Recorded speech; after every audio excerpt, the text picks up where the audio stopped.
Hello everyone! Magluluto tayo ngayon ng white eel with ginger and green onion. Bago lutuin, linisan natin gamit ang salt and flour. Then, i-wash. Pagkatapos hugasan, ipatuyo mo siya gamit ang tissue for the kitchen, para sa kitchen. Then, i-marinate mo siya ng salt, pepper, oyster sauce, sugar, starch, cooking oil.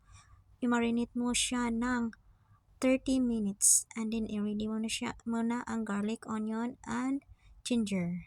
Then prituhin siya. Prituhin hanggang maluto. Ready ng sauce, water, cornstarch, soy sauce, sesame oil. And then kung maluto na ang white eel, ilagay mo na ang garlic at ginger. Then ilagay mo na din ang sauce na ginawa mo, syempre. And then green onion, the last one but not the least. And then that's all. Charan! It's yummy. Thank you for watching.